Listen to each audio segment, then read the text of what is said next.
एक गांव था। उस गांव में एक अंधा व्यक्ति रहा करता था। दूसरे गांव में एक अंधी लड़की रहती थी। दोनों का आपस में शादी ब्याह हो गया। नई दुल्हन को खाना बनाने नहीं दिया जाता है। जब वह खाना बनाने लगी, कुछ दिन बाद जब वह खाना बना रही थी तब उसने देखा कि मैं 10 रोटी बनती हूँ मगर खाने के समय 8 रोटी ही बचाती है। आखिर 2 रोटी हो क्या हो जाता है। नई दुल्हन के वजह से पहले तो किसी को नहीं बताई, बाद में अपनी पति से यह बात बताई। दोनों सोच में पड़ गए। बाद में एक दिन जब वह रोटी पका रही थी तभी एक बिल्ली चुपके से रोटी वहां से उठाकर जाने लगी। तभी अंधी लड़की के हाथ से बिल्ली छू जाती है, जिसके कारण उसे समझ में आ जाता है कि बिल्ली ही हम लोगों का रोटी चुरा कर ले जाती है। बिल्ली ना आए इसके लिए उन्होंने एक उपाय सोचा कि क्यों ना दरवाजे पर एक डंडा लेकर खड़ा रहा जाए और दरवाजे पर ठक ठक बजाया जाए, जिस कारण बिल्ली डर जाएगी। हुआ भी ऐसा ही। अब वे हंसी खुशी रहने लगे। रोटी 10 के 10 बचने लगी। कुछ दिन बाद अंधी लड़की गर्भवती हुई।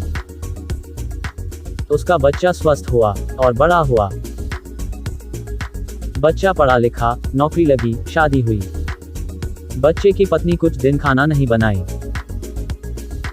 जब वह पहली बार खाना बनाने गई तो उसने देखा उसका पढ़ा लिखा नौकरी वाला पति डंडा लेकर दरवाजे पर ठक ठक पीटने लगा। नई दुल्हन जो खाना बना रही थी वह सोच में पड़ गई कि आखिर पति मेरा दरवाजा पर ठक ठक क्यों पीट रहा है। वह अपने पति से यह बात कुछ दिनों के बाद पूछी कि आप यह बताइए कि जब मैं खाना बनाने जाती हूँ तो आप दरवाजा पर डंडा से ठक ठक क्यों पीटते हैं। लड़का बोला, यह तो हमारी परंपरा है, क्योंकि जब माँ हमारी खाना बनाती थी तो अंधे पापा हमारे दरवाजे को डंडे से ठक ठक मारा करते थे, इसलिए मैं भी दरवाजे पर ठक ठक मार रहा हूँ। ध्यान देने वाली बात यह है कि उसके पिता अंधे थे। खाना बनाने और बिल्ली से बचने का उपाय उसके अंधे माँ बाप ने किया, परंतु उसका लड़का जो कि पढ़ा लिखा था, नौकरी भी करता था, लेकिन उसने देखा कि मेरे पापा दरवाजा डंडा से ठक ठक मारते थे, इसीलिए मैं भी दरवाजा पर ठक ठक मारूंगा।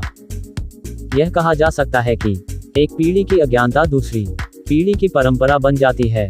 मनुष्य को अपनी तर्क की कसौटी पर परख कर देखना चाहिए कि क्या गलत है और क्या सही। आगे इस तरह का वीडियो देखने के लिए शेयर, लाइक, सब्सक्राइब, फॉलो जरूर करें।